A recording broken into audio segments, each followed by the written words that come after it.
while we're doing that, we'll put our seatbelt on. And all right, like, share, subscribe, hit the super chat on the way in. Okay, so this is y'all are driving with me to work. This is a mashup. Okay,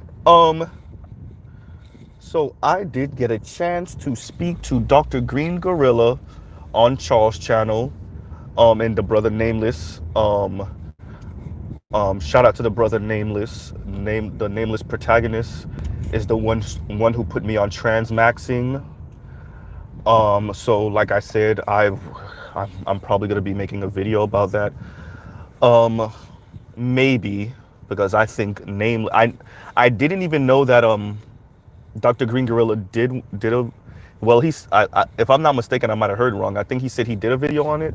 So I might not need to. I'm gonna go find and see if he did, and if he did, I'm probably wasting my time because I'm definitely not gonna say anything better than Dr. Green Gorilla. I'm sorry about that, y'all. So that's Dr. Green Gorilla. And yeah, like I said, Nameless is the one who put me on it, and I'm definitely gonna go look that up. So, well, actually, yeah, I already did, actually, but I'm considering making a video. I don't know if Nameless is going to. So, if he does, then I'm probably not really, because Green Gorilla and Nameless making videos about it, I'm almost certain you know, when you're like, yeah, I might have stuff to contribute, but if Nameless opens up a panel, if he does do one on transmaxing, then maybe. For those of you that don't know, transmaxing, it's not a movement. It's just, it seems more young men. It's young men pretty much saying, "Yay, hey, I suck. Apparently, I'm not suck. Funny, hysterical. We're not even gonna go there, but I'm not doing well in the relationship space. I'm not doing well courting women or attempting to date women. So I might as well transition into one." And they make it, and the explanation is so practical. It's so above board. They don't claim that they were born in the wrong body. They don't claim that you know, any type of, like, what is it, body dysmorphia. No, it's you know, I am making a very conscious choice because clearly I am not doing well being a man. I want to be loved on. I want to have sex. I want to feel these feelings, and I am not doing a good job, or the women aren't interested in me as a man. So I will transition into a woman. And yeah, what's screaming to me when we speak about transmaxing is the Mouse Utopia project. So right, so that's screaming to me when we speak about these things. All right, so we got that. Next, so like I was saying, so I got to speak to Green Gorilla and about his, I thought it was 2 weeks ago, so let me correct myself. For those of you that saw when I did the review of his video about the family, I thought, I don't know why I didn't look at the date that he put it out. I thought he put it out like a week or two ago. Apparently he only put it out like 3 days ago, 2-3 days ago. So I was off on that. But either way, masterful job.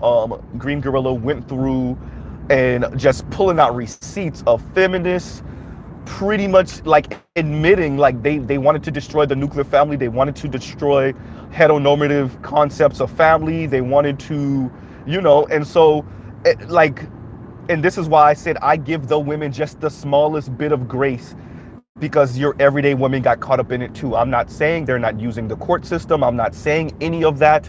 I'm not saying they're not willful participants at this point. I'm not saying any of that. What I am saying is many of them were bamboozled also. I'll say that, right? But like the Roger Report says, we have to hold you accountable for what you believe in. So yeah. So we got that. Speaking about court system, so FD Signifier is, I guess his New Year's resolution was to do things differently. I am going to watch a video. I think he went on a conservative white dude's channel and spoke to him. I think they had a debate. I read through maybe a few comments and it looked like they were chastising FD for being on the left. So that's going to be interesting to listen to. Also, the brother FD was speaking about um, Child and Family Services Court, Family Court, and he definitely went at it from a anti-patriarchal, um, intersectional feminist view, but he did concede a couple of things begrudgingly, which is how women get to weaponize the racist white elitist court system against men, particularly black working class men. But FD, being as biased as he is, finds a way to reverse it back on the men advocating for patriarchy, because we're clearly dumb and we don't know what's going on. And FD speaks, and he put a comment, somebody said something, and he put a comment pretty much saying, don't expect these manosphere guys to speak about this way. Contrary to popular belief, FD, the manosphere is, the spectrum of political discourse is wide, and everything you said, we already said. Ooh. Yeah, we already spoke about all the old laws in Britain. We already spoke about how slave owners and white elites didn't want to have to claim the poor white children that they had with the poor white mistresses, and they didn't want to claim the mixed black slave children they had with their female slaves, and that's much of the reason why we get some of these laws. We already spoke about that. So yeah, you're not saying anything new or revelatory to us, and we've already said it. We already debated about it. Yeah, and the political spectrum in the black manosphere is way wider than you give us credit for. So that part too, I think you're playing a little bit to your audience's ignorance when you speak this way, because you know many of them, especially the women, aren't going to look into what you're saying to see that, yeah, oh wait, the black manosphere did have this conversation, and they did speak about it in a wide way, and they did debate about it, and there was left-right debate on where we should go from this point. And also, especially for the black manosphere, I don't know what's going on with the white guys, but we do speak about the white elite, and we do speak about how they're shredding the capitalists. I mean, I literally did a video about this. Dr. Green Gorilla literally did a video about this. You know, the Dr. Green Gorilla that you said that you'll debate the manosphere if we drop 20 G's on it, 20 grand on it. Yeah, that Dr. Green Gorilla that you probably should have a conversation with, because you're giving the white dudes more grace than you're giving us. At least you're having a debate with the white dudes. At least you're having a conversation with the white dudes, FD. Have you considered talking to Dr. Green Gorilla, Dr. T. Hassan Johnson? I'm almost certain maybe we could pull some strings and maybe get you to talk to Dr. Tommy Curry. Dr. Ron O'Neill, maybe? No? Okay, yeah, so, yeah, but the white guys get a debate from you, though. Okay, yeah, all right. Right. You yourself pretty much admitted that you was kind of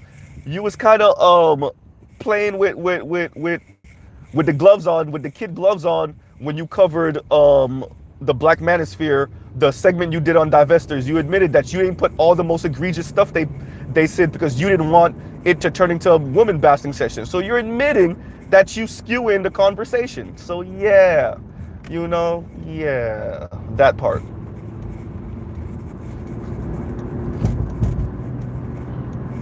Yeah, so you know, and he covers and I don't have children, so I will leave that for one of the brothers in this space who has children to cover his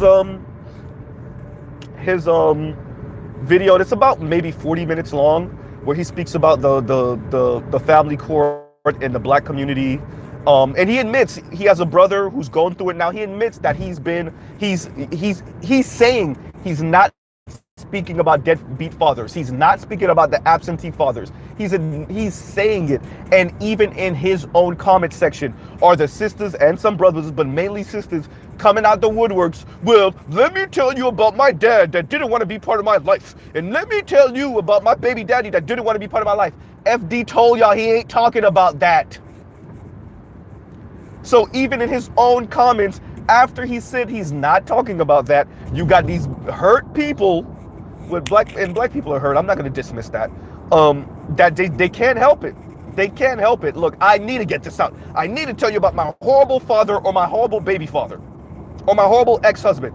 I need to tell, because really what they're trying to do is dismiss what FD is saying by saying, yeah, okay, maybe one or two guys want to be part of their children's lives, and maybe women can make it a little bit easier. But let me tell you that what you're saying is, because what they really want to say is, FD, what you're saying is wrong. These men ain't ish, and FD did it. Mainly the fathers, the fathers that are not part of their children's lives don't want to be part of their children's lives. But even after saying that and then saying, okay, so now we're going to focus on the fathers that do want to be part of their children's lives, and how the court system, white elites, and some angry baby mamas are pretty much saying you niggas deserve all the worst and you deserve what you get. Right? So, you know, there's that. Shout out to, once again, Obsidian. For reviewing some of Kim's content. Y'all like, share, subscribe, hit the super chat. Some of, and excuse my background, I'm on the expressway right now, so I know it's the road noise and it's loud, and a car with no real insulation, so you already know. So, you know, like I said, Obsidian and his lady, Brown, I think it's Brown Sugar, and their review, and just being just great review. And we already know where the Kims come from. We already know. We know. What's annoying is that we have to give credence to people that we know that their real reason why they say these things is because they have an ulterior motive. They're not happy with the sexual attention they get. They're not happy with how they're perceived by the opposite sex. And they will speak a good game and a big game about all these other, lofty topics. But really their issue is they ain't that it chick, and they never was. They never were. And they try to bury that under materialism. They try to bury that. I'll be like, you know? So that's where Kim comes in. They try to bury that under movements. And really your issue is you were never the pretty chick. You were never, you know, and like men, don't worry, men know. Men know. Kim, believe it or not, men know. We understand your struggle. Because the masses of us are invisible to women. Including women like you who ain't all that. Yeah.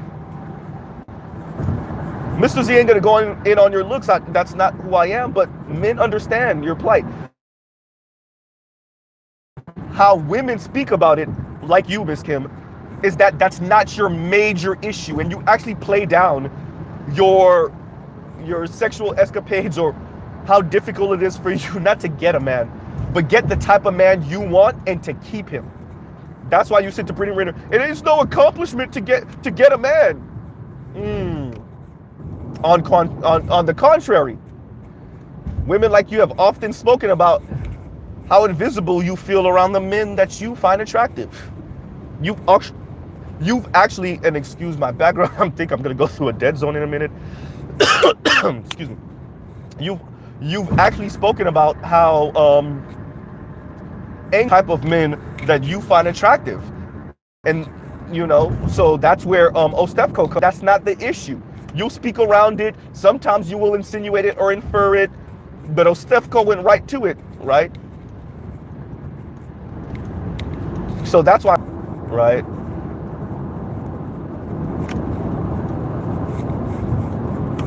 Yeah. So there's that, right? And so continuing, and I think you guys are not going to be able to hear me well. Jeez.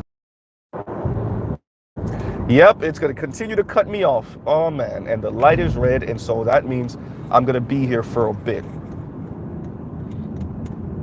Yeah, let's see. Did it cut me off again? Not yet. Okay, let's keep going. So, hopefully I need this light to turn green before it cuts me off again, but it's probably going to.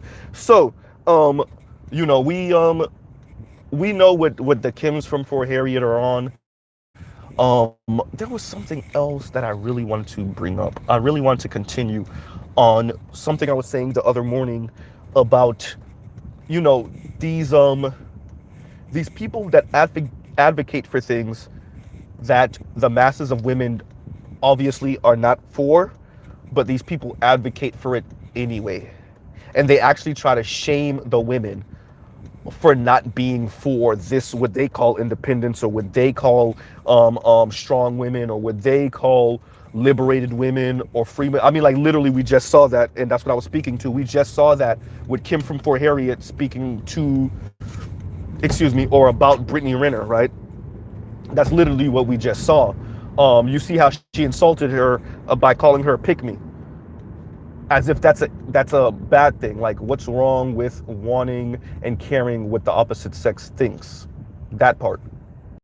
All around, like I said, Khadijah with intersectionality, Kim from Fort Harriet with her brand of like black female empowerment or black woman empowerment, FD Signifier with his brand of like intersectionality, and tearing the patriarchy down, and him admitting, you know, how people view him and compliment him when he's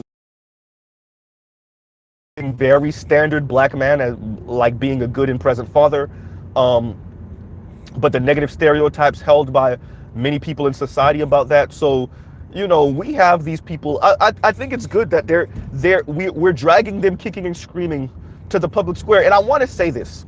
This is actually maybe where I'm gonna do most of my commentary today. Kim, Chrissy, Paris Milan, you name them, even the Cynthia G's, and name them, educated, not educated, hood, not hood, well-spoken, not well-spoken. Y'all have been running the yard with the conversation for the better part of 50 years, right? And white racists put the microphone on your face, in your face, because they use you to chastise black men. They use you as the colonizing agent for black men. They use you, and for those of you, none of us are that old, for the people that I listed, what I'm saying is your ideology, your talking points, right? That train of thought that you come from, that has inspired you, right? Comes from a long line of anti-black male commentators and critiquers of the black community, particularly black men. And you ran the conversation. Your ideology has been the predominant ideology in the black community for at least 5 decades, at the very least. And we're finding more and more how much of it was fueled by white supremacy, how much of it was fueled by your jealousy of white women, how much of it was fueled by your daddy issues, how much of it was fueled by your concepts of power, and you really wanted the same type of power. And by the way, pause for the cause, FD is called gynocracy, not gynocry. Or gynocracy, however you were pronouncing it. No. Right? So, he was speaking about matriarchy and gynocracy, and he wasn't pronouncing gynocracy right. I'm not gonna, the brother's more educated than me, so I'm not really going in on him about mispronouncing it, but he was mispronouncing it. So continuing, so, you know, y'all have read the yard with this conversation, and like, FD, that's what makes much of what you say so disingenuous, because I think you probably purposely, don't speak of how much the women ran the conversation. White society put a microphone in their face, right? Whites, well-to-do white elites, for the most part, put the microphone in black women's face to critique the black community. And those women who were funded by white liberal groups, white feminists, who were supported by these people, got to speak about black men like they were monsters. The only thing was always couch it in black feminism, black women empowerment, and black women victimization at the hands of black men. Wayward, monstrous, barely functional black men. And even to this day, some of your loudest divestors, some of your standard black women, some of your educated black women are still following that model. Look at Kim. Kim literally tried to, just like advocated for the US government to get involved in investigating passport bros. So I'm not making up what I just said. I'm not making up what I just said. You have Real Talk with Yanni, right, reviewing the conversation with Bernard Raleigh and Destiny, and siding with the blue hair white dude that she would never give the time of day to ever, ever, ever, ever, ever, ever, ever.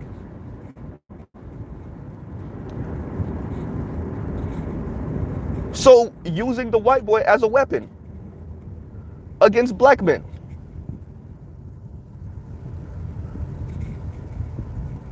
And you ignore that, FD Signifier, Mr. Feek, you ignore that.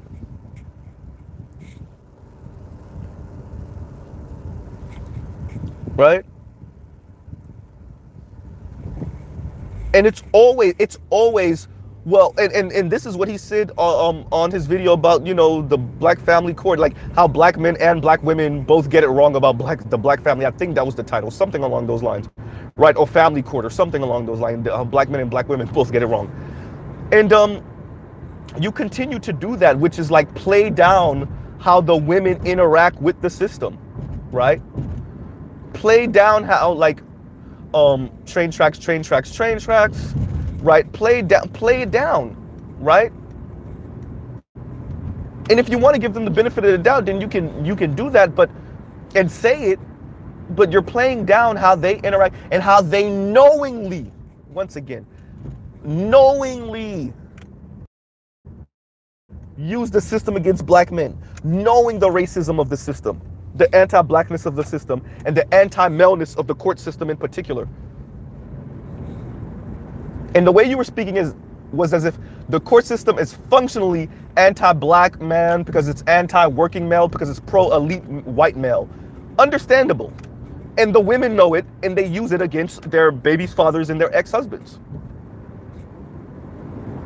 And you don't have an answer for that, except, well, if we tear down the patriarchy, or if you adopt intersectional feminist worldview, thoughts, and concepts, right?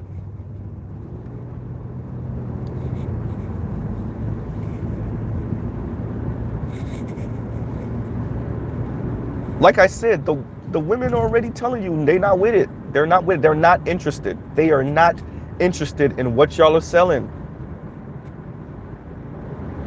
Then they're showing you it. But your ideology is so great, you don't care. You're gonna drag them kicking and screaming into what you think utopia is, what you think the promised land is.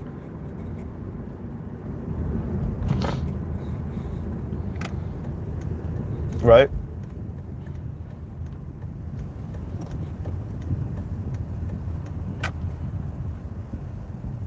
And that to me is, like I said in the previous video, that's dangerous or beyond dangerous to just say, yeah, I don't care what you think and feel and how miserable you are. And that's most important, how miserable you are with the world that my ideology has been constructing for the better part of 5 decades. I don't care how miserable you are. I'm going to drag you kicking and screaming down this direction anyway, because it's for your own good. And that's what much of the left and the right politically does.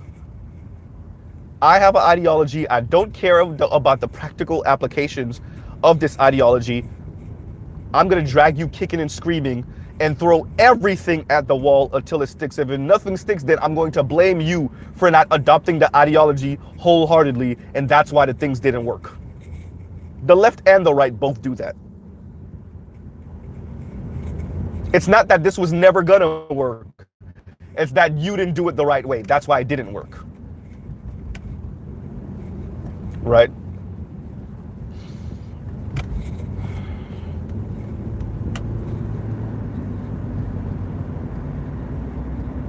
And when you listen to FD speak about the family court, that's what screams to me at least. To Mr. Z at least. So there's that. You know, I'm watching different things, and yeah. And this is not beneficial to the black community, but I guess these people don't care. And as I was just saying on the Roger Report earlier, the concept of hyper-individuality and what many people find is liberating is also very detrimental.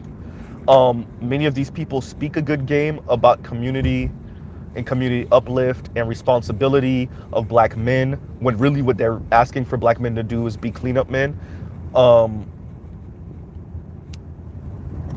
But they don't really actually believe in any of the things that they're saying. They don't have a macro understanding of anything. They don't have a understanding of how systems work, how you incentivize people. This is why they're between a rock and a hard place in many ways, because they're advocating for things and then watching black men and men in general in the society drop out of society and throw their hands up, for those of them with the means, grabbing their passport and dipping off to find women in different lands, right? Because we have disincentivized the men to do for the women in this society and to do for the society in general, to be self-sacrificing. To be sacrificing, better yet. We have disincentivized them. On both the left and the right, they have their own brand of morality to try to attempt to chastise the men into building and doing and maintaining. But outside of their own brand of morality, they don't really got much else. Do it because. They'll maybe every once in a while speak about something, how it's beneficial, right? The right to tell you how marriage is beneficial for your life and you'll live longer.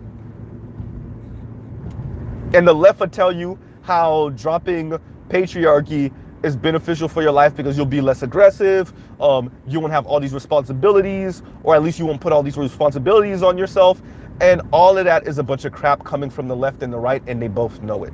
And it's really their way of attempting to incentivize you to build without the incentive, to maintain without the incentive, without the concept of potentially getting a woman for the masses of straight men, which is the masses of men for the most part.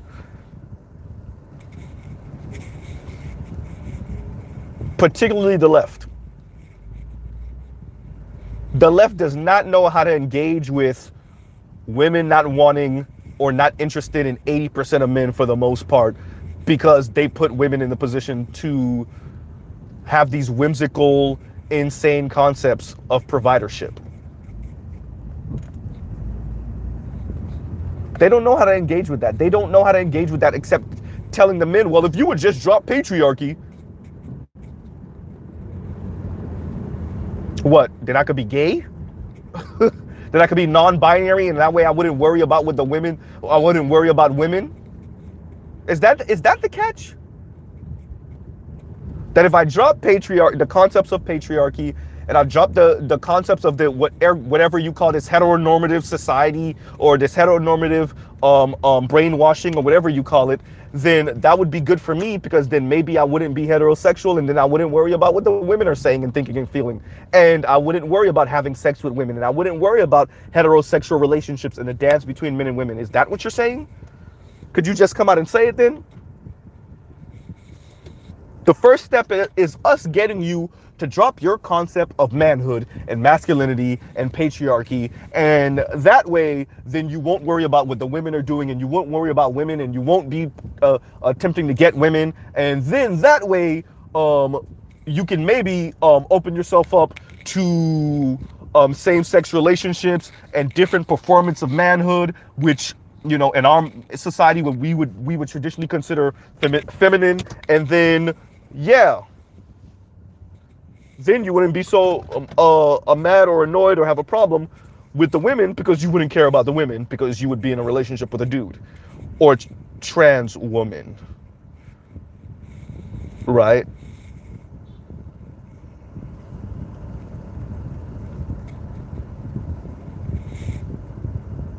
And that's my point exactly, Indigo. How in the F is that in our self-interest? Exactly. That's the thing. They don't speak about men's self-interest. They don't speak of that. That's the one thing. Let me take that back. Actually, they do. They do it in the, well, this would be beneficial for you. If don't you get it? If you would just drop your patriarchal understanding of masculinity, how much of a more fulfilling life you would live. That's where Khadijah comes in, right? Right? That's where Khadijah comes in, where like, you know, if you would just have these non-binary intersectional feminist concepts of manhood and masculine, not even manhood, sorry, of your own existence, just adopt these kind of non-binary intersectional feminist concepts of you.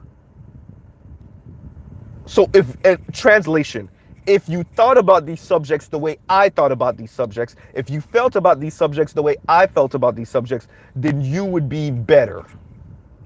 You would feel healthier. It'd be a weight off your shoulders. What about the women? Don't worry about the women. That's what they're saying.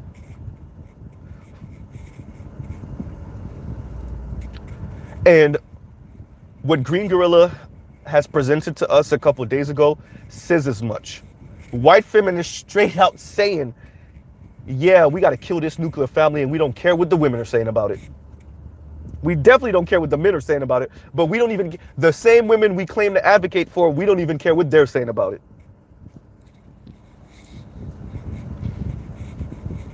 You fast forward some decades later, and here's Kim from Fort Harriet, here's Khadijah, here's FD Signifier, here's Julesy, here's T Noir saying the same thing, whether they realize it or not.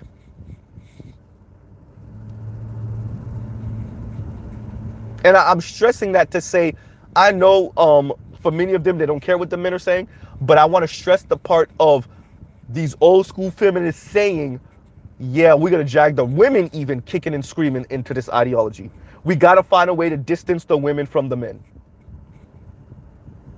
while still having the men build and maintain the society.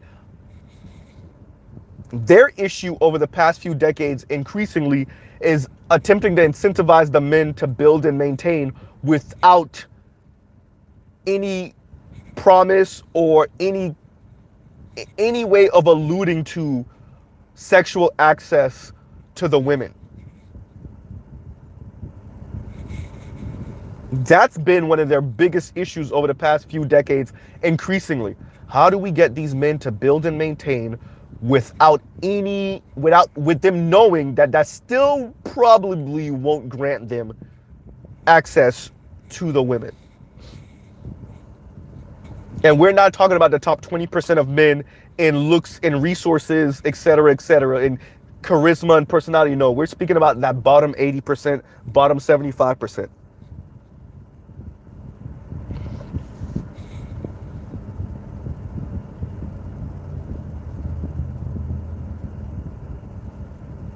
Right?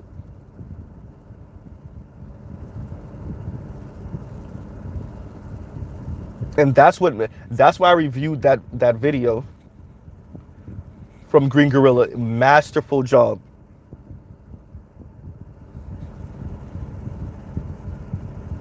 Right?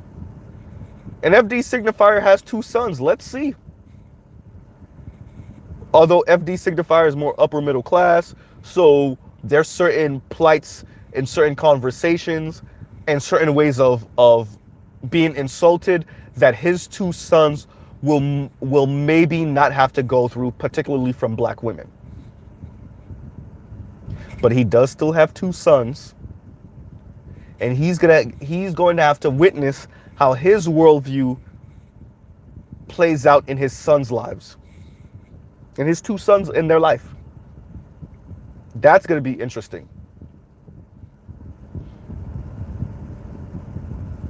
Having articulate, educated sons who can put their words together, who have emotional intelligence,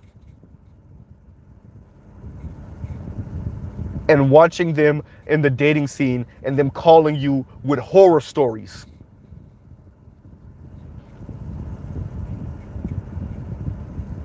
And having them call you with absolute horror stories.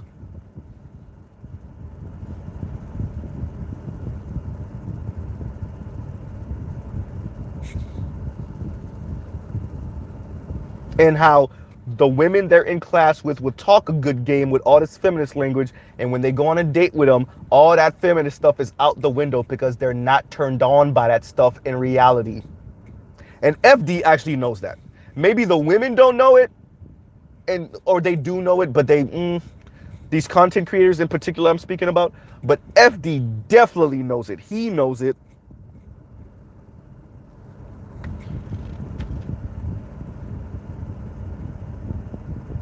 Right? I think we do a grave disservice for those of us in these major cities. The LAs of the world, the New Yorks of the world, the Miamis of the world, the Chicagos of the world, the Atlantas of the world. We do the rest of the nation a grave disservice when we speak about men-woman relationships. We do the rest of the black community a grave disservice because we are in our bubbles, and then on the internet we're in our bubbles, our intellectual bubbles, our conceptual bubbles, right? The concepts that we play around with, our ideological bubbles. We're in our bubbles in these conversations. And we swear, and I'm particularly right now talking about the left, but I'm going to get on the right in a minute. We swear that way more people agree with us than actually do. I think the left, that's why the left seems almost always surprised. I will give the right that. The right, particularly the elite, wealthy whites in the right, know that if they were to tell people for real, what they about, the masses of people wouldn't go be along with their program, right? But the left, I think, way overestimates how much people actually agree with their concepts of gender dynamics, particularly straight men and straight women relationship dynamics. Right? They get in their bubbles, right? They speak to each other, they debate each other, have conversation, and then they think that they represent way more people than they actually do.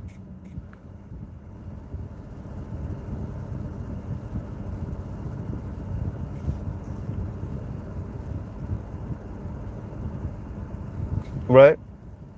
And on the right,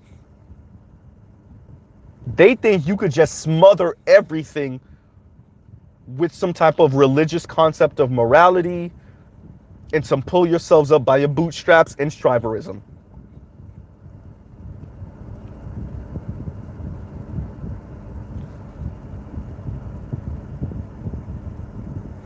If you would just strive and pull yourself up by your bootstraps, you'll be all right. Niggas get shot every day, B. Right? And then you wonder why so many of your boys and your men are dropping out of society. I don't actually, now that's one thing, maybe correct me if I'm wrong, FD, if you ever listen to this, that's one thing I don't see you have an answer to. I ain't see you touch that yet. Incentivizing the men to build, with the men almost knowing that will not grant them any real access to the women, and that was the main reason they would do the things they did anyway. Incentivizing the men to strive. And we're talking about like everyday regular men, right? We're not talking about the elite men, once again, in the top 20% of looks, charisma, status, and resources. Your everyday dude who's gonna land at 40, 50, 60, 70-ish $1,000 a year. Right? How do you incentivize them knowing, shout out to the brother Better You, that they're going to be dating 24 and 25-year-olds who tell them that they're 27 making 70 grand a year and that's not enough? What?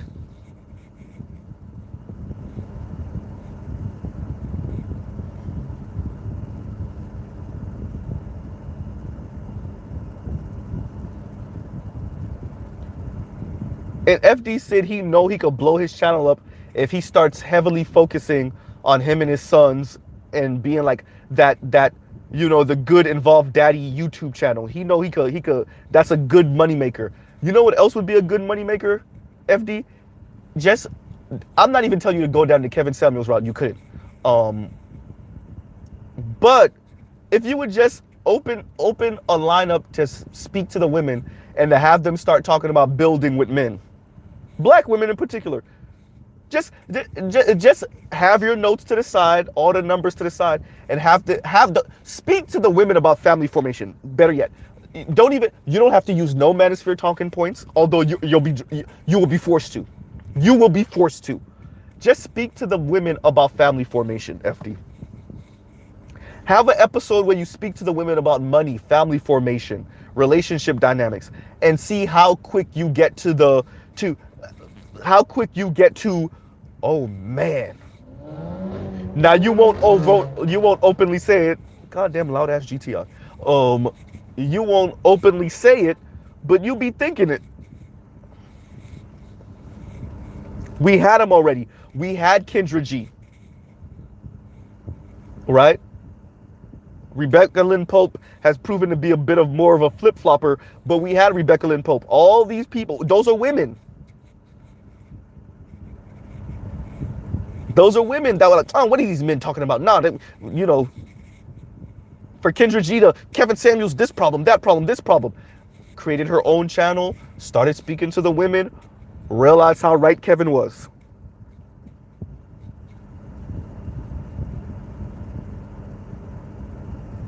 Matchmaker Rebecca Lynn Pope realized, well, she predates Kevin in that type of conversation, but yeah.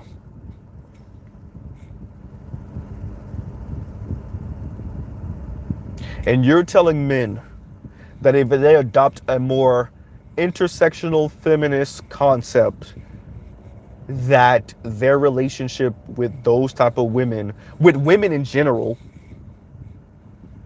will be better?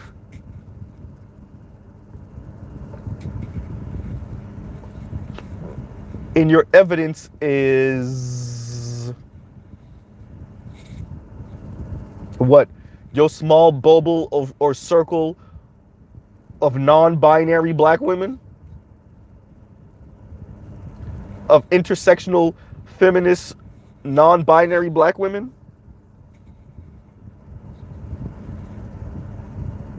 Your circle of T-Nor black women?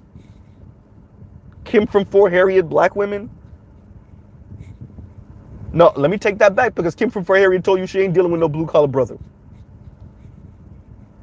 Yeah, she has resigned herself that she's probably going to be making more than a male significant other, but she ain't dealing with no blue. So yeah, you could take her out of the picture. So the T-Noirs, well, Khadijah's queer, so she's out the picture.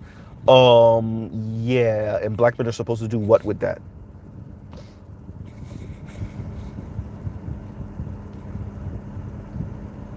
So we got who? Julesy, nappy-headed jojoba. That's about it. That's about it.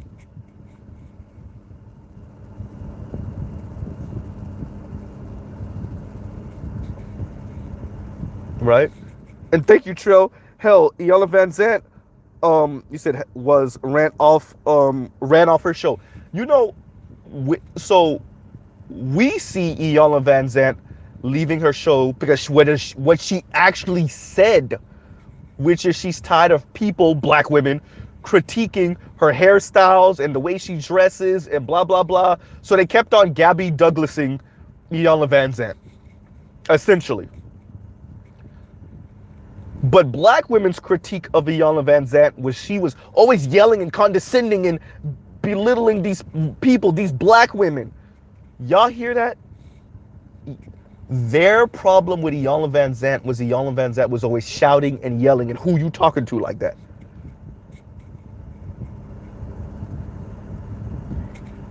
Wow. As I said before, they want to be free. All of these things they feel are liberatory. speaking crazy, being condescending, being mean, being a-holes to men in particular. That's why Kim from For Harriet got off on watching Brittany Renner speak a certain way to black men in particular. They find that as liberating. They love it. They get off on watching women condescend to men. So when Iyanla Vanzant comes in the picture and try to check them and be like, this ain't gonna work for you in the long. First of all, they hate it for the same reason they hated Kevin's channel, which is stop forecasting that the way I view life, the things I'm doing are probably gonna lead to horrible relationship outcomes for me with men. Stop telling me that, because I don't want to look back in 15, 20 years and be like, Kevin was right, Iyanla was right. So that's one of their major gripes with Iyanla. But then their other major gripe with Iyanla is Iyanla telling them they're wrong in the first place. So these women have a problem with people, women and men, stripping them of plausible deniability. I've said this to y'all before. They hate... Look, these people will want to delete you for stripping them of plausible deniability. I want to have a whimsical concept of men,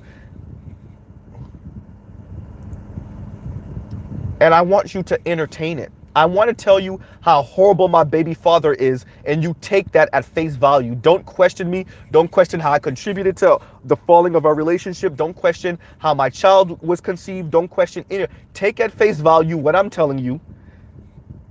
Don't question me. Definitely don't push back on me. Just take what I say at face value. And whatever you do, you better don't try to strip me of plausible deniability. I want to delete you for that. I need to have plausible deniability locked and loaded in the chamber, just in case in the future my delusion doesn't work out for me. I want to say I was looking for love. I want to say I didn't know. I want to talk about how horrible these men were and how it was played by my 1, 2, 3 different baby daddies.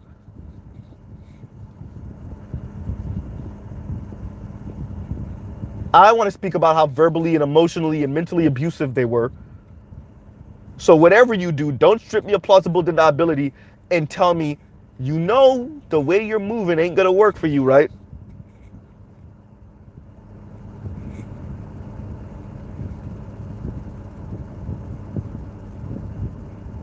Wow, KW Don, thanks for the super chat, KW Don. KW Don says, Miss Average at Best is reportedly on dating sites soliciting non-black males ages 37 to 60 that make 100K plus. She still hasn't gotten the outcome she wanted 2 years later.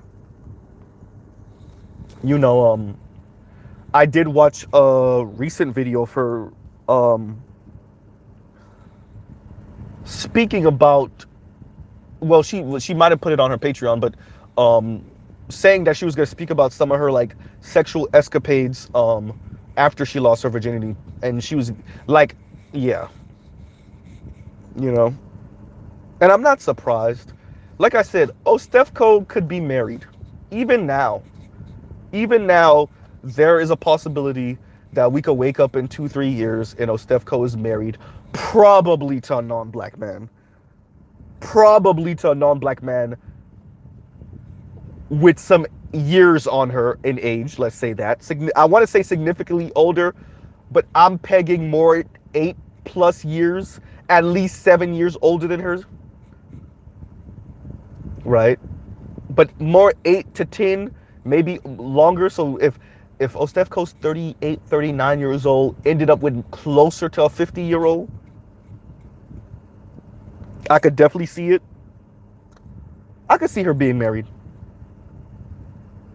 But like I said, probably to a fully white guy, maybe white Latino guy.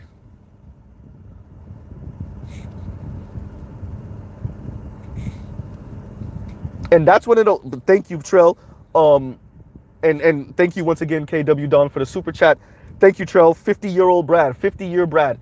That's one of the most open kept secrets for a lot of these swirlers and divestors. They're talking about these men and these great dating situations they're going to. Remember, they keep on saying, I've been dating out, I've been divested, I've been swirling for 6, 7, 8, 9, 10 years, 15 years. You don't got a ring yet though. So clearly it hasn't been going that great. But what they're not telling you is that they're 27-year-old dating a 37-year-old, a 40-year-old. They're not telling you they're 32 dating a 45-year-old. That's what they're not telling you.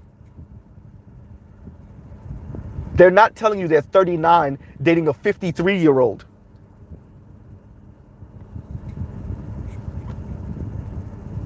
So you're comparing black men who are about 3 to 5, maybe 7 years older than you to white guys that are like 10, 11, 12 years older than you. Really, you're comparing black men who are more fit, who when you're 27, they're 32, 33. You're comparing that 32-year-old and his resources and his influence in society and his position in this society as a black man, once again in this white racist society. You're comparing his position, you as a 27-year-old, you're comparing that to the 46, 47-year-old white guy and his wealth and his access. Okay. Like I said, that's one of the most open kept secrets for these swirlers and divestors, the age gap dating that they're also practicing. They're not just swirling and divesting, they're age gap dating, because all of us that work with the white guys, both blue collar and white collar, for most of us, we know they don't got it either. I'm going to say that till my face is blue, because y'all know Mr. Z like to strip these people of their plausible deniability. So the 27-year-old black woman, she not dating the 29, 30-year-old white dude. No. Because he don't got it either. She dating the 39-year-old white dude, the 42, 43-year-old white dude, and she's 27. Then she's going to come back to her little divestment spaces and speak about how her man provide this and that and this. Yeah, you dating somebody like 13 years older than you. You the youngest of millennials, you damn near Gen Z, you dating a freaking Generation Xer. You skipped over millennials. You're dating a 47-year-old and you're like 26. Right? Better you said, we need a few good men to take one for the team. Better you, a lot of these, the content creators we're saying, they're insufferable. I was listening to Chrissy a little bit the other day, and shout out to her for this one thing. Chrissy got one soothing ass voice. If she wanted to be like a phone sex worker, she could do that. She has a soothing ass, smooth ass voice. But you gotta know she insufferable. You done dated black, non-black men.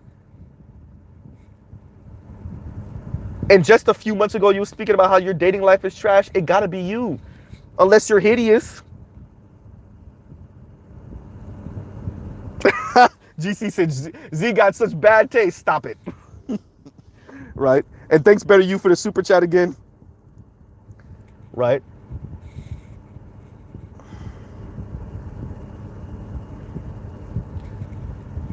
So, like, you know, these people aren't. Look at Kim from Fort Harriet. Look at her. Listen to her speak.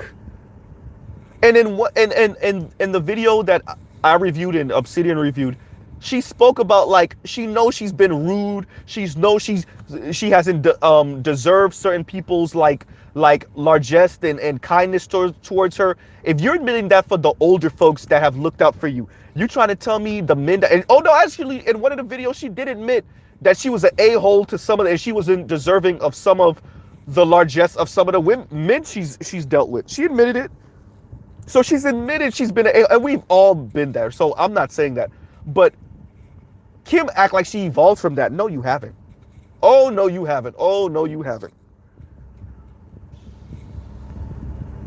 Oh, Stephco admitted she be pressing dudes on dates. I'm telling y'all, y'all listen to them enough. Every once in a while, they'll slip up and admit to you that they know they're a-holes. Meanwhile, they're advocating for swirling and divesting, and these men don't build, and these black men don't this, and these, and you listen to them long enough, and all of them will admit.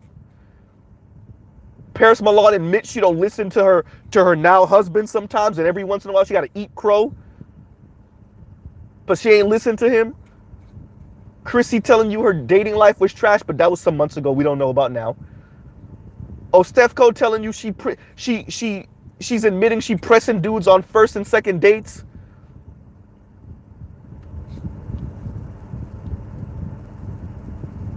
Right? Kim from Fort Harriet is admitting to you she be a a-hole and rude and mean.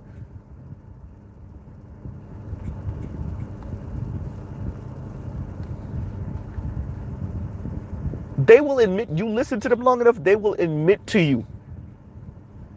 Because what they're really saying is, I still deserve, and this is why I despise this concept of we all deserve love. Yes, from your parents. Maybe, and even when you 18, once you hit 18, maybe not. Because what Mr. Z hears, so I'm speaking for myself here, what Mr. Z hears when women, particularly black women, say we all deserve love, I deserve love, we all deserve love, is I deserve to be insufferable, be an a-hole, be unfriendly. I don't know if where y'all are from, if this like I'm not friendly thing was big in the late 90s and the early aughts, but like that was a big thing in South Florida. Like people like extolling the virtues of not being friendly. And the women were doing it too. So not being friendly, being mean, being rude, being combative, being argumentative, being just a-holes, just female a-holes. So they're saying I reserve the right to be a female a-hole, but I still deserve love.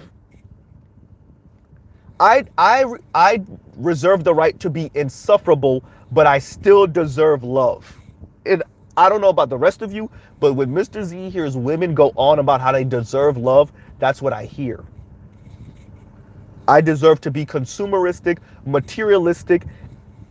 You know, dating inherently is exclusionary, but extremely exclusionary in my dating practices and habits. Be condescending to men, be mean to the vast majority of men, and I still deserve love.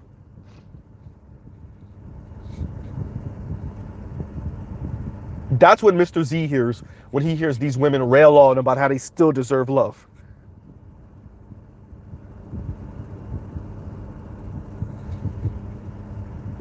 I'm an a-hole woman, but I still deserve romantic love. I still deserve romantic heterosexual partnership with a man. Even though I know remember in the 90s, I don't know about the 80s for some of you extra brothers, if y'all remember that, or boomers. In the 90s and the early aughts, how women were getting off on saying how hard they are to handle, how difficult they are to handle.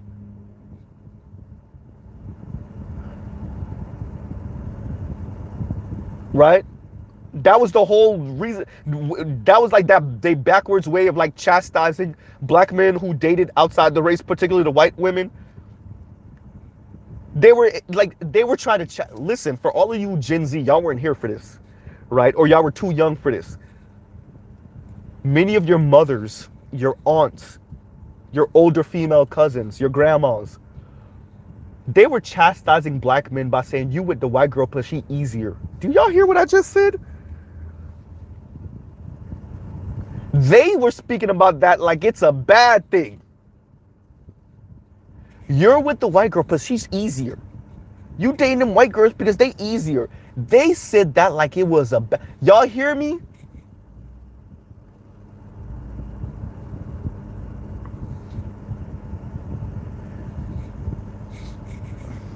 And GC said, shit, they on that today. Yeah, I mean, like if you follow their fight against the passport bros, yeah, they are, because that's what they're saying.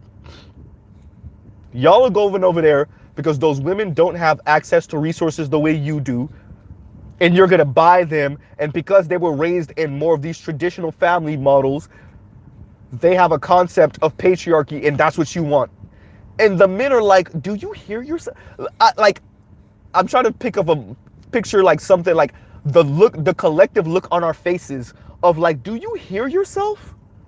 You speaking about this like it's a bad thing, that we want to be in healthy, nuclear, heterosexual families with women that are easier to get along with and have a concept of the same concept of nuclear, heterosexual, patriarchal families. Where, yeah, we may not be able to completely take her off her feet and make her a housewife. She will probably have to work, but we'll still probably be the primary breadwinners. And she'll be okay with that, but the relationship model that we agree with, she agrees with. And you're speaking about that like it's a bad thing. You're chastising us for grabbing a passport and going overseas to look for a wife who agrees with us in our concept of relationship, of intimate relationship, of marriage. Or being SYSBM here in America and finding a woman that agrees with us, even if she's not black, on these relationship models. And here's the important part. These people that we're looking for, they're also oftentimes at least physically fit.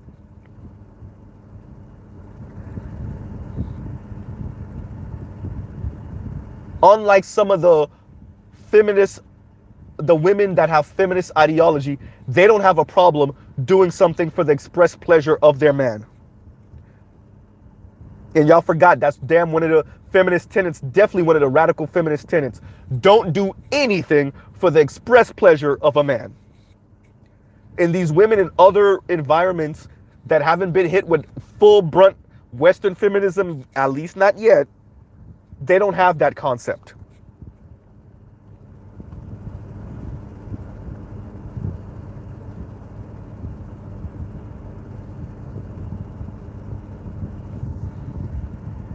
But when y'all speak about these things like it's a negative, wait, it's a negative that I'm attempting to find a wife, and for they're going for bedroom fun tourism. Okay, for the ones that are, okay. Is it legal in that country? Oh, it is. Okay, now the problem is what? Or is it socially acceptable in that country? Okay, it is. And the problem is what? Oh, y'all want to be on morality now?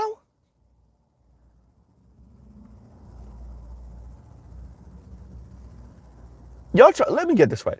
Y'all trying to chastise the passport bros for going overseas and having bedroom fun for cheaper than they would here with women that are more physically fit than the ones that they could access for a certain price point here? Okay, yeah, we could have sex with the attractive, fit black woman for grands.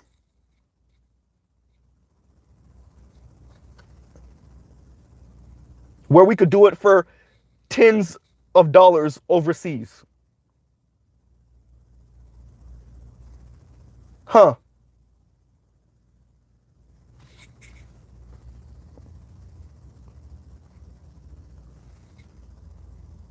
And that's for the men that are going over there for bedroom fun tourism. But the ones that are, y'all don't got nothing. Y'all don't have nothing for the passport bros going overseas for marriage, looking for a wife. Y'all don't have nothing to say to them. Think about how you're going to chastise them. You could find a wife in America, a black wife that believes in the same relationship models as you and that's physically fit. Where? And that doesn't have this feminist ideology. Where? And that's not a Christian feminist. Where? And that doesn't have a problem with doing things for the express pleasure of the men. Where?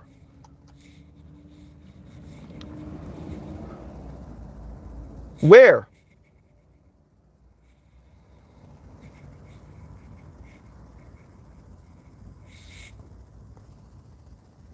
Right?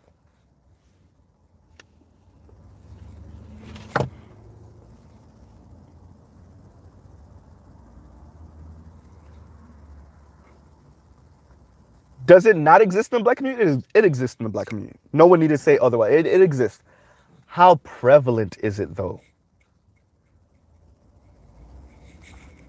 How prevalent is it?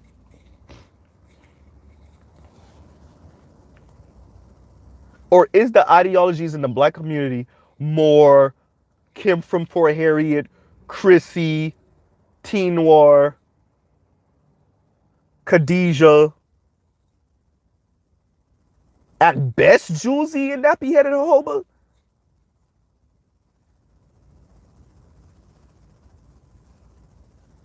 Right? Or some weirdo Christian feminist stuff?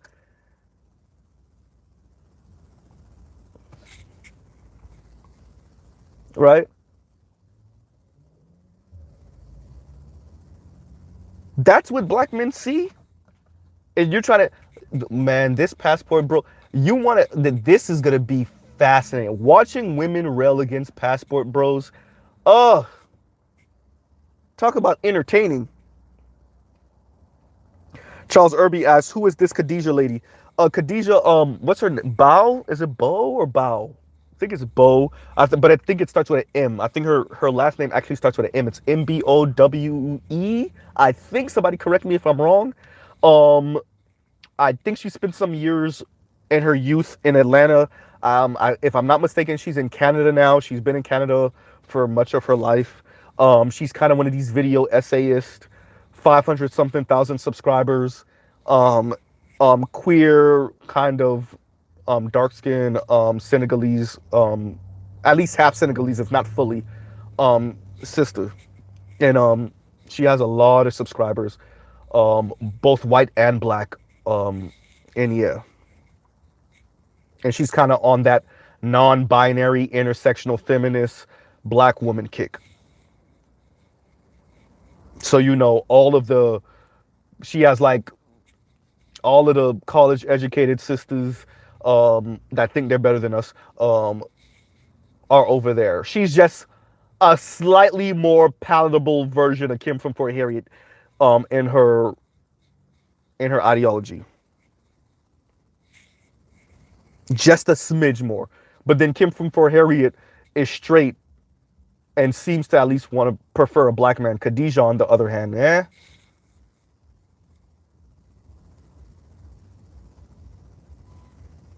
right?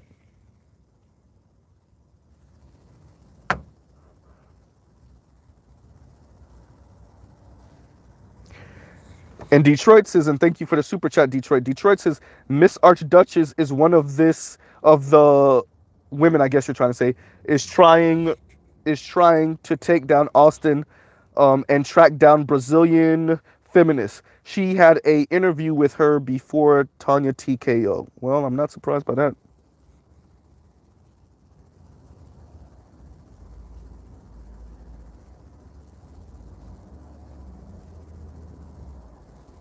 Yeah. Yeah. Right. And yeah, because I mean, you know, feminism is global.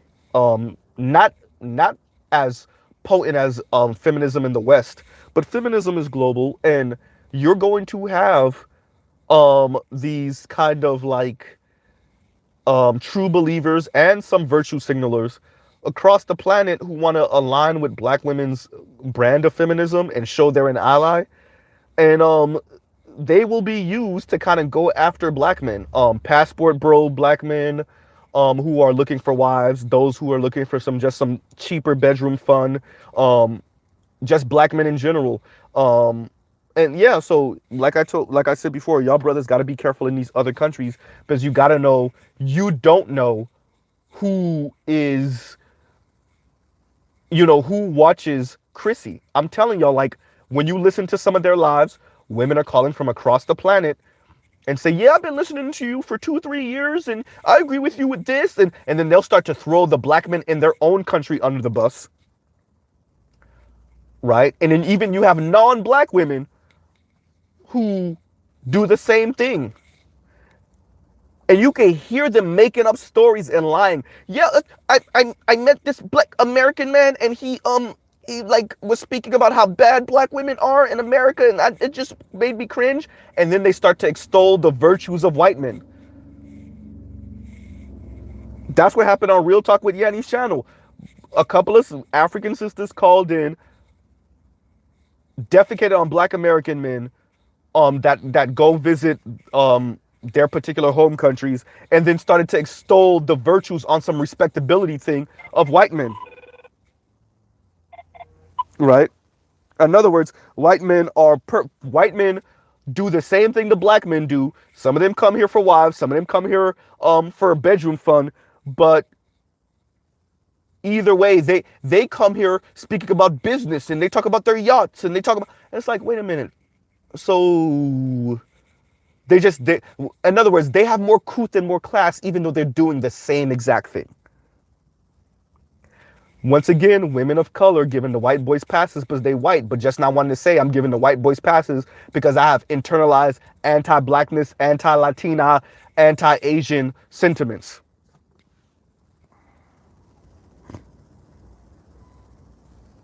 Right?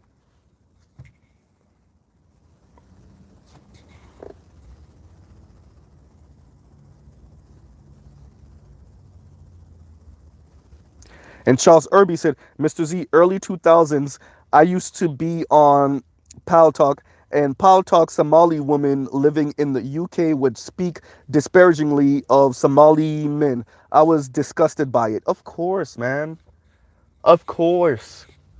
Because all of them think that their men, their black men, are trash. And shout out to Rogus for the super sticker. He said, smoke tax or skirt tax, tax, right? But yeah, yeah. So we see that. That's women across the board, some men across the board, thinking that the pastures are greener on the other side. You know, that's what happened with Terry McMillan.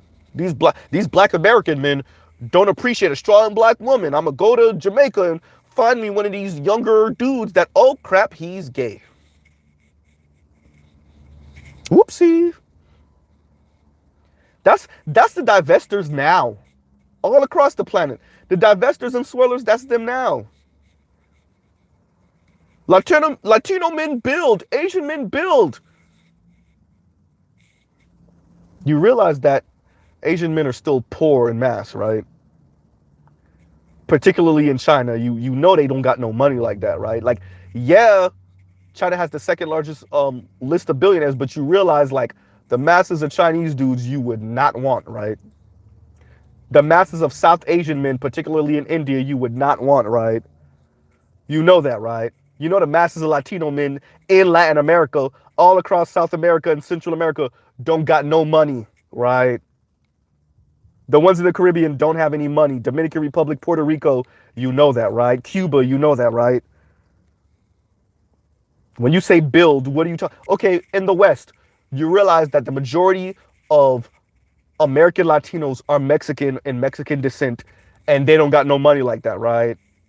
Like 70% of Latinos in America, if I'm not mistaken, are like Mexican or Mexican descent. And they ain't balling like that. You know that, right? You know it's mainly like the white Cubans and the white Argentinians and some white Puerto Ricans and Dominicans that have the money, and they're the ones who control the media really in Latin America. You realize that, right? Oh, they build. Who are you talking about? The Ricky Martin looking Latinos? Or you talking about the Mario looking Latinos? I know Mario was Italian, but okay, you know what I'm saying. You talking about Hector? Because Hector don't got no money like that.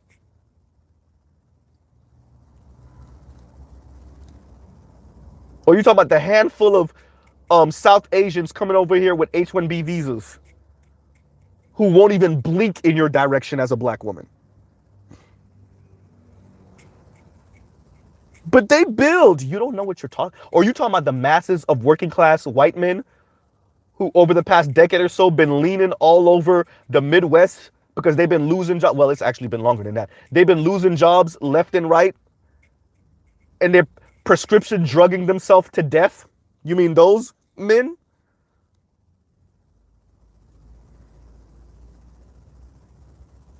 They build, they protect, they provide. Y'all don't, like I keep on saying, y'all don't know what y'all talking about. Y'all just don't. Indigo flow, they can't be talking about the spicy whites neither. Somebody tell me about the Greek economy right now. Oh, well, oh, shit, been down since the housing recession. What about Italy? How's Italy? Ooh, well, oh, shit, nope. Portugal? Well, nope. The spicy whites don't got it together either. Not the spicy whites in Europe. The southern whites in Europe, the Mediterranean whites, they don't got it.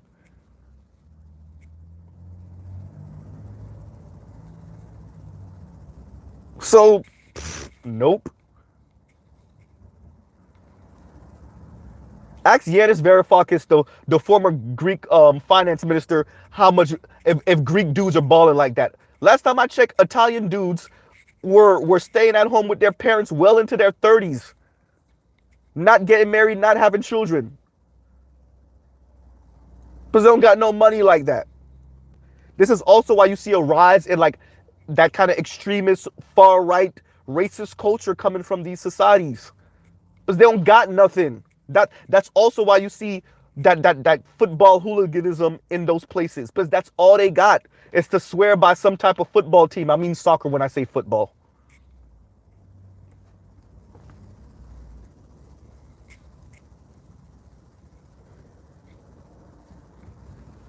You think we about our American football teams? You think we swear by our American football teams and basketball teams? No. Europe, particularly Eastern Europe, that's all they got. Ain't nothing else going on in Poland, in Romania. Outside of Prague, what's going on in that kind of Eastern Europe?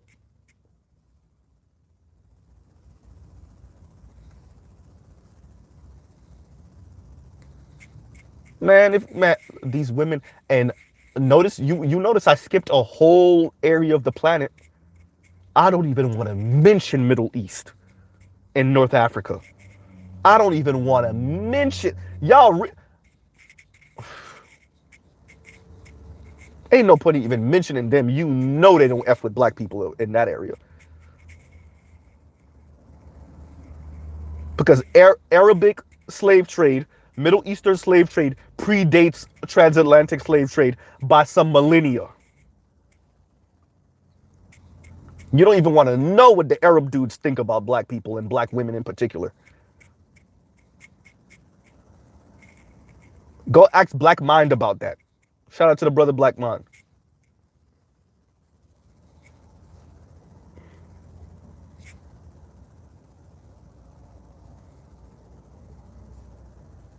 You don't even want to know about that. That you want to talk about a group of people that just have the most like neo-Nazi view of black people, particularly for the sake of this conversation, black women. Go talk to the Middle Eastern dudes. Oh man.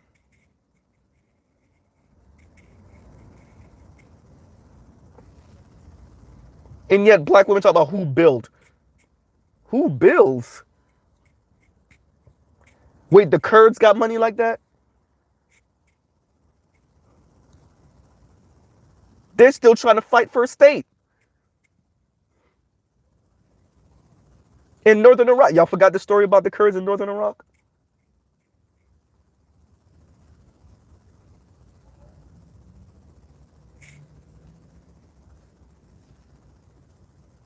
Who got money like that? I've said it before. Outside of the West and a couple of countries in Asia and Oceania, New Zealand, Australia, Japan, China, Singapore, for the most part, people don't got no money like that. That's, man, I wish black women were more passport cis. If I would give all of them a passport, go travel. You'll be back. You will be back.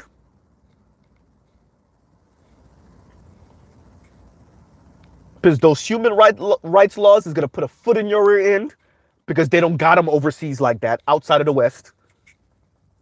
Those men's concept of what a woman should be is going to put a foot in your rear end, because if their concept don't put a foot in your rear end, they'll literally physically put a foot in your rear end.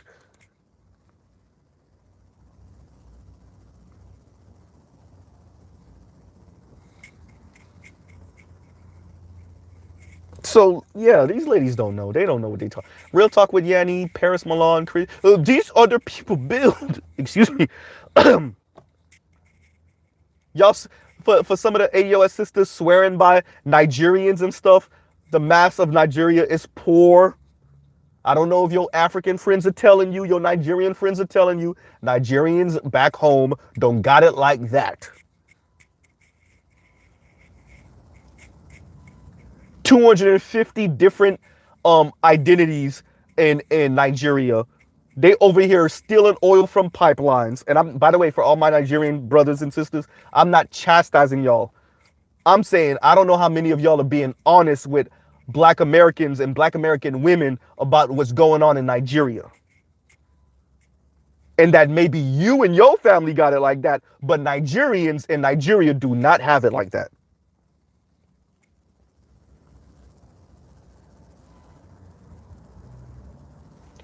You got different factions. You got Boko Haram. You have like I said, the people stealing oil. You got, man.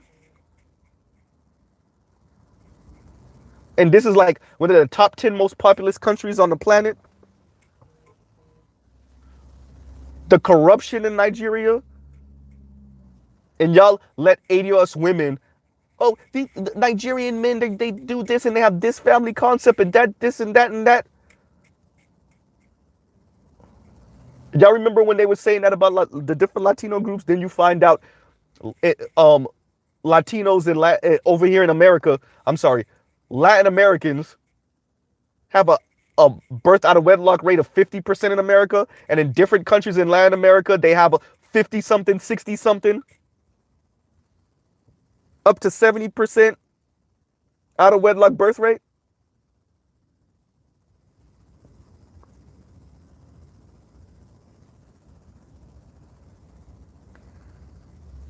Because most Americans don't know what's going on in the world, and that includes Black Americans, and that includes ADOS. And we don't care to know. And I'm including myself in that as a person that grew up with ADOS. Most Black people in America don't know what's going on in the world for real. It only pop up on your radar when it pop up on CNN or Fox News or MSNBC or ABC. That's when they start to get an idea. They don't even know what these countries are. They don't know what region of the world these countries are that y'all be naming. They can't point Ukraine out on a map. They don't even know what. Okay, fine, you can't point out Ukraine. Do you even know what region of the world it's in?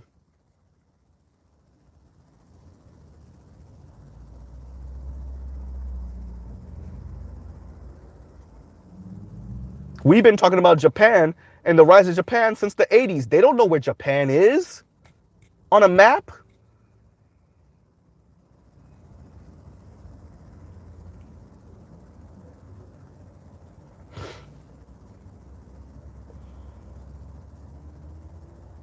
And we talking about the bigger, more famous countries.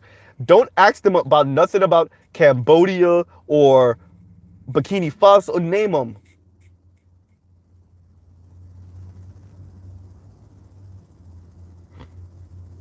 And yet they telling you how these people build and protect and provide. And you don't even know where this country is on a map. You don't even know what region of the world it's in. Me and my lady are nerds. We went through the whole entire Asian map about a week ago.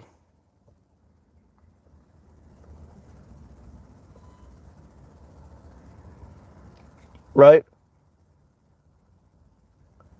And we started counting how many Stan countries there are, from Pakistan to Afghanistan. What is it, Turkmenistan and all? What? Uzbekistan? We're like, goddamn.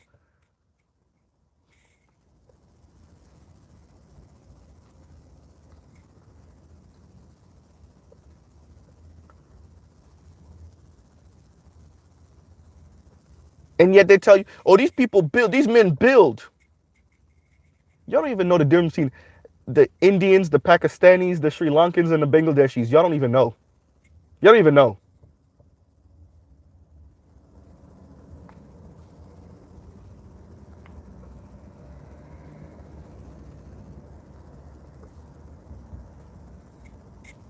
But you could chastise black men about what other men build on this planet and how they protect.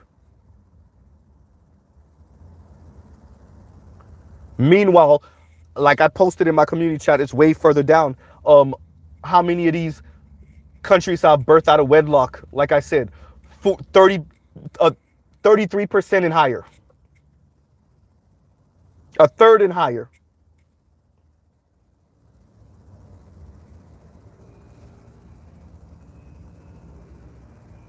Hysterical Trail, man. Trail be coming with the one-liners. Trail said more stands than an Eminem concert. Oh my God. Oh, that's funny. Oh, that's funny.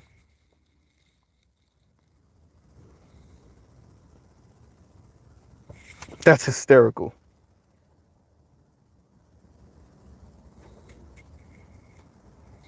Don't know. They just don't know. I'll think I'm about to end it out on that. They just don't know. These ladies don't know. They don't care to know, and that's okay.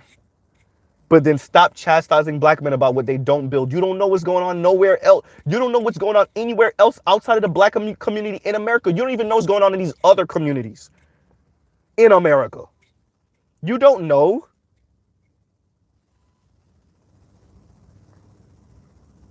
You see other people living off of credit, and you think these other men got some extravagant amount of wealth. You see one or two Beckys in context. You see one or two white women in the mall at 12 o'clock in the afternoon, and you think that's how most white women live.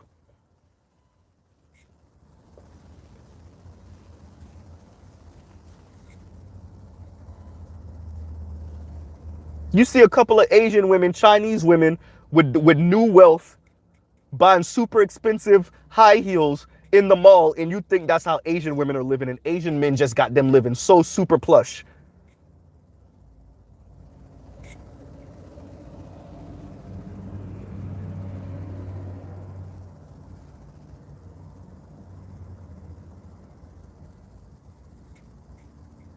Y'all don't know. And y'all live in major cities where these people move to and live. When they come visit America, when they're tourists. So you an angry, bitter sister at the register at your local Macy's in the mall, mad, watching the Chinese women come in and blow $5,000, $6,000, $7,000 on clothes. And you think that's how Chinese women are living? Man.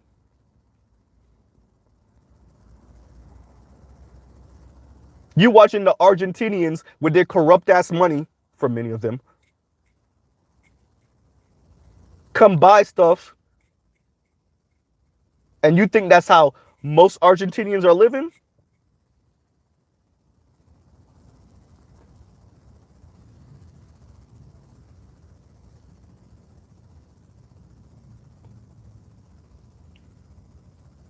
Ooh, Gilgami, you remember me saying that? I don't know how I said that maybe a year ago. Gilgami got the memory of an elephant. Gilgami said, I heard you were suspecting that the Arabs were a permanent mixed race, but had no proof. You were correct. Dr. Anta Diop calls it the excuse me. Dr. Anta Diop calls it the process of Semitization, I think you say. Black plus white. Yeah. Yeah. Because when I look at, I was mentioning Glenn Ford the other day. Glenn Ford could have passed for Arab. There's a couple of brothers, Juan Williams, the conservative, I think he might be Afro-Latino, brother that be on Fox News. His son could pass for Middle Eastern. It was somebody else I thought. Susan Rice. Her mixed son could pass for Middle Eastern. There's a couple of people. Mariah Carey could pass for a Middle Eastern woman. We have a couple of like mixed black white people definitely in America, but in Latin America that you couldn't distinguish them from Arab. As a matter of fact, I remember a story and maybe Xers and boomers know this better. I can't remember what Middle Eastern country this lady was from, but she fell in love with a U.S. soldier, and the U.S. soldier and her planned to get her out of the country and blah, blah, blah. And at the airport, when she was leaving, they gave her a fake Latino name, right?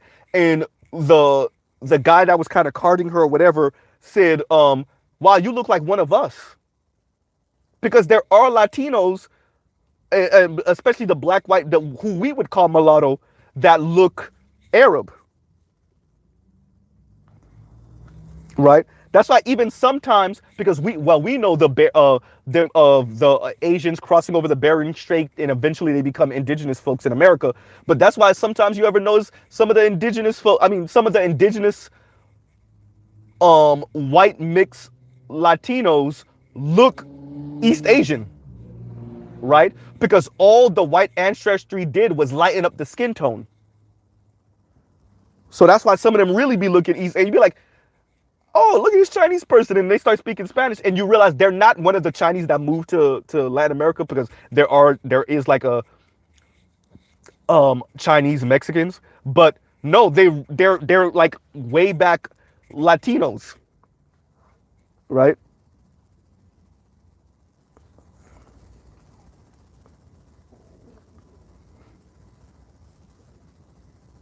Indigo flow, exactly. Mulattoes on top of mulattoes for generations, and you get the Middle Easterners. Because a lot of them got that, like, because I peeped since I was a kid, I just didn't know how to articulate it. I'm like, you look like a relative of mine, but you're Middle Eastern. And that relative of mine got a white mom, right?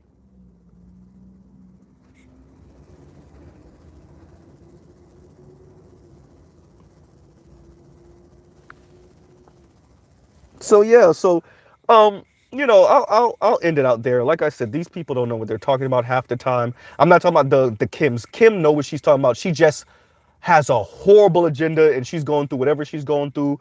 But when you start talking about Paris Milan, she don't, man, the angry airhead, and she's not dumb. Just because she's an airhead doesn't mean she's dumb. But the angry I just call her the angry airhead. And she's not actually an angry person. I think that extra sass and stuff, especially from the little bit I know of her upbringing, every once in a while she'll drop a little tidbit. I'm like, you adopting a lot of like everyday black woman or hood girl vernacular and speech patterns, but that's not how you grew up, it look, right? You just making money off of these bitter sisters. That's why you say, we live in a capitalist society. Translation, I'm gonna make money off of you single bitter women.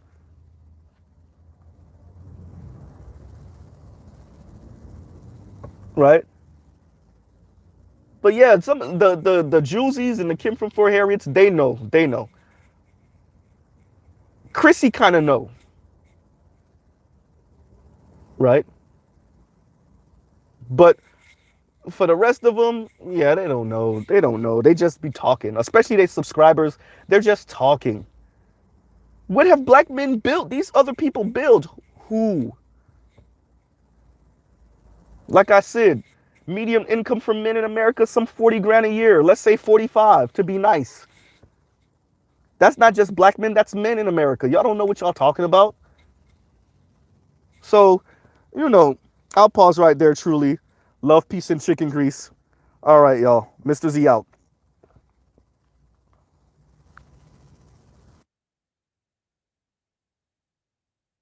Oh, yeah. How did I forget?